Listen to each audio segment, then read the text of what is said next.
That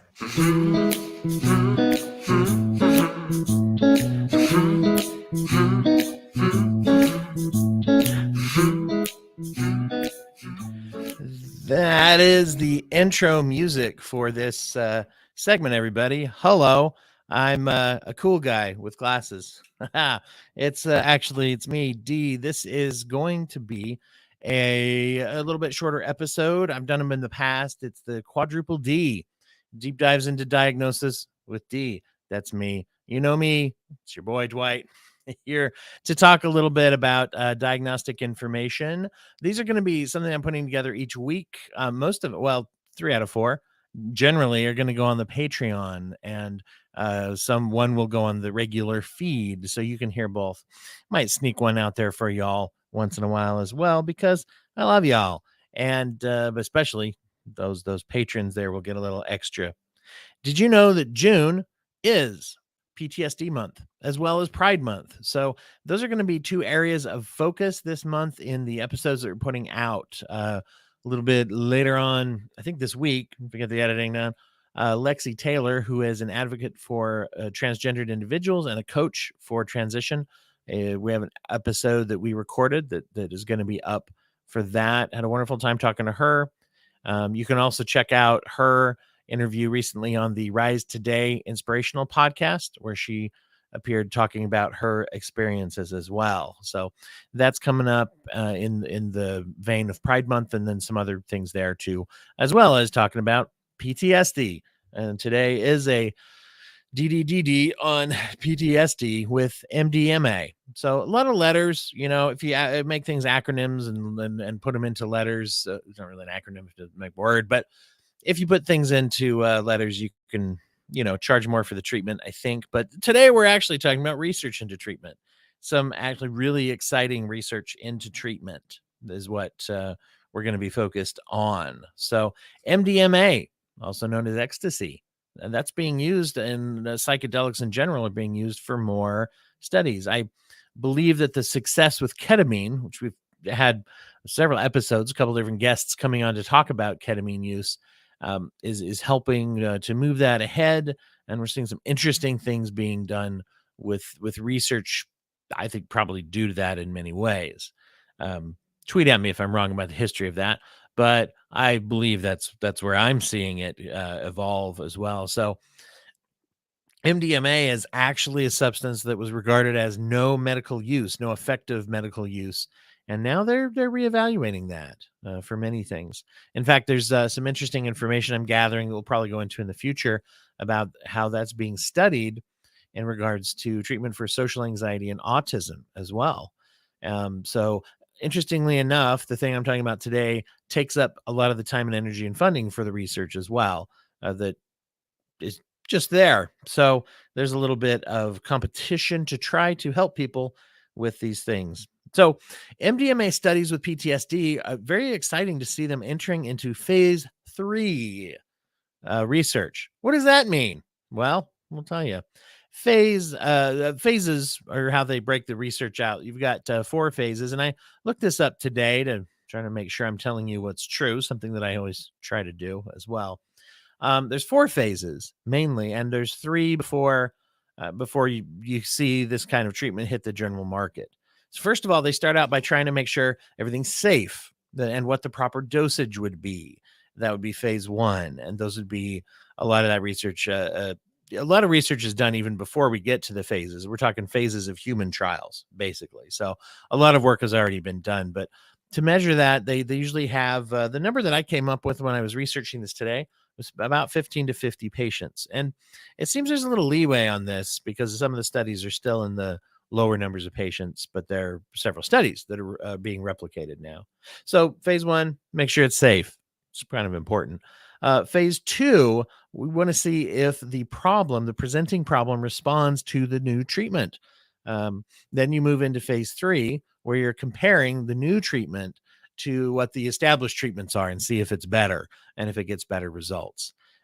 Interestingly enough, from phase 2 to phase 3, you're moving into having more people. Less than 100 usually is still in phase 2. Getting hundreds and hundreds of people is phase 3. And that's it seems they're moving into phase 3 now. They've done a few phase 3 studies, and they're doing more of those as well. So really, that's fascinating and quite exciting time to be aware of that. And I think it's when you hear that in the media and they say phase 3, well, sometimes one of the issues is that they lead articles and such lead with saying like this works, which spoiler alert, there's some indication that this works. But that's not really how research works. What happens is it seems to work in the phase 2 to 3 trials that are happening now. And won't that be exciting if we get to where we can use it in that way? I want to discuss one study in particular, excuse me, that we're looking at from an organization called MAPS, which is the Multidisciplinary Association for Psychedelic Studies. I didn't have it memorized, so that's the level of professionalism I'm bringing to you today. So one of the studies that they're doing, and they try to make these studies representative, get a lot of different people, basically, that they pull in, and basically to make these things representative, and also then to make them what they call double blind. They also try to reduce researcher bias and just all of these things that they try to guard. So what they're doing is they're bringing people in and they're doing placebo treatments as well as the actual treatment of the MDMA.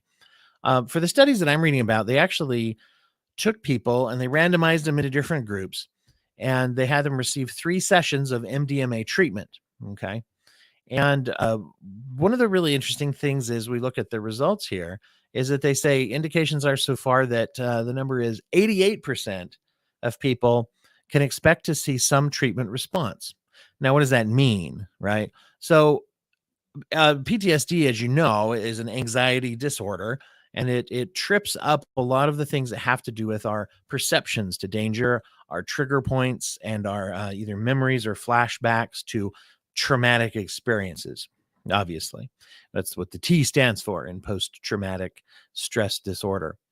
And so when they're looking at that and they say that they are experiencing some effect, a couple things that they're measuring self-capacity, they're measuring ability to function in day-to-day life.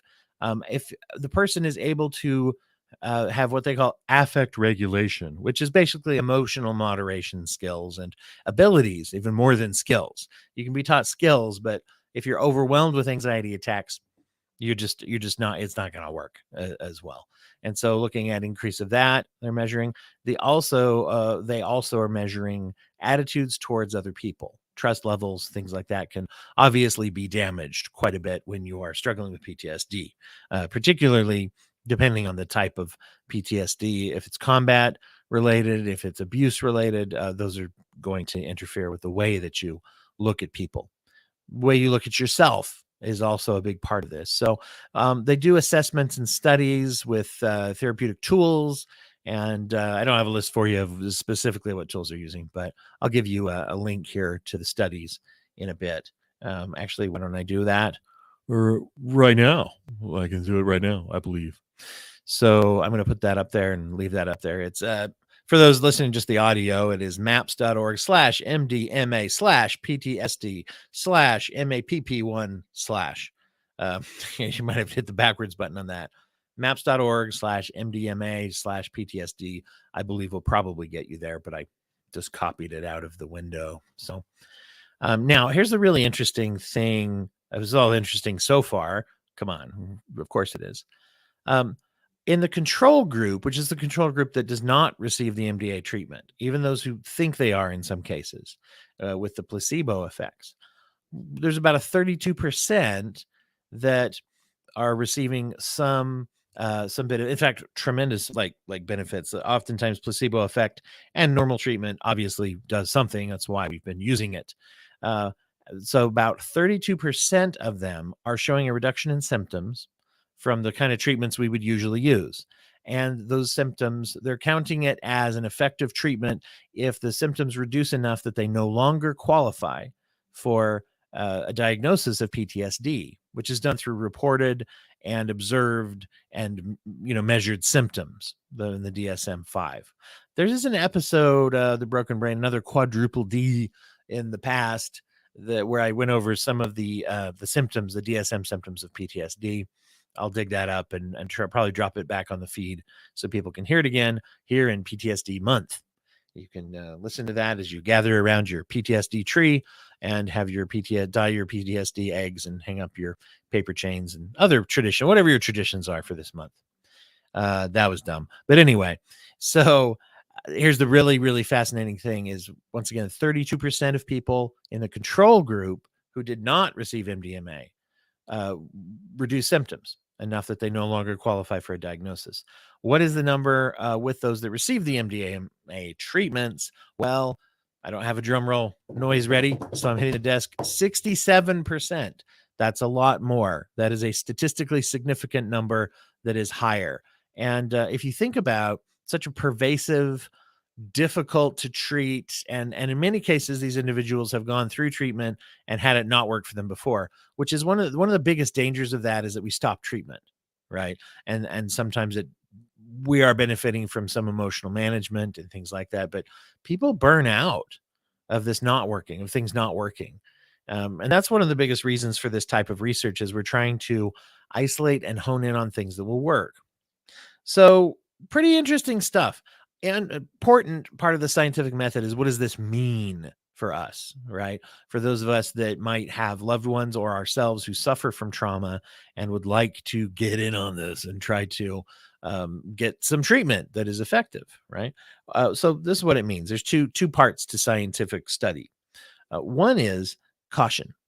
Now, a good researcher, and we've talked about this on the program before, when we have researchers on, will say, cool, this is awesome, but be cautious. Don't just think, particularly with this being a controlled substance that is available illegally, don't run out to your buddy with an MDMA hookup and think, I'm doing treatment.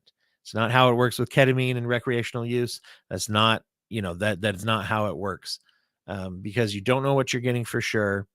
I've been talking about addiction on a couple of podcasts lately, and there's also a lot of fentanyl that is being put into all sorts of drugs that you wouldn't expect to be. That's always been a danger with heroin, but we're seeing that in a lot of different things, a lot of overdose deaths with people that are buying street drugs. So don't get killed, basically, is the main guideline there. But also with MDMA, it's oftentimes polluted with other club drugs or other things that are meant to accentuate it. I have known people who have reported to me that they've had experiences with pure MDMA or more pure ecstasy, and they've had a very different experience than with club drugging. And I can only assume that they're using good and controlled substances in the studies that are meant to be that way. So in no way should you take this as a reason to go out and score some ecstasy for self-treatment. Self-treatment is one of the markers of addiction. Let's be honest, guys. And let's just be careful out there. So we want to be cautious. We don't want to just jump into saying, well, this is going to work. That being said, actually, though, the other side of it is a balance that we should strike with hope, which is, this is hopeful and this is legitimately exciting. And this is something that you can expect to see being studied and used and move forward on. This is, like I said, this is taking up a lot of the research bucks and research time for MDMA and psychedelic treatments and for trauma. This is kind of a new direction that I think we're going to see, assuming that these studies are replicated, and so far the ones they're doing seem replicatable. Well, that's the information for today. I want to leave y'all once again with a lot of hope. There is hope. Treatment-resistant disorders and treatment-resistant psychological conditions are a big part of one of the things we talk about here on the show, but also in mental health treatment as well. So as they're trying to hone in on things that work instead of just things that we think work or we hope work. And that's a great thing. So thank you, everybody, for being here and for listening to me go on. Those of you that are subscribed to the Facebook group or the YouTube channel for Broken Brain Podcast, you can find that at facebook.com/Broken Brain Podcast, or you can look up Broken Brain Podcast. You have to put the whole Broken Brain Podcast in YouTube to find that. You can also go on Twitter at Break a Brain. Actually, new Instagram is just added, just kind of learning how to fool around with that. and that is at Brainiacs Ahoy. So all the Broken Brain things were taken. I didn't want to do Broken Brain 6,350 million. I think was the first one available. So you can go to Brainiacs Ahoy on Instagram. A couple of videos up there now. We're going to try to fit, if they'll let me fit one this big or a clip or something from this too. Thank you. Love y'all. We'll talk to you again. Look for the new episode, new episode, I should say, not live. This is live. Coming out either later this week or the end of the week. And we'll talk to y'all very, very soon. Have a happy Pride Month and happy PTSD month as we move forward.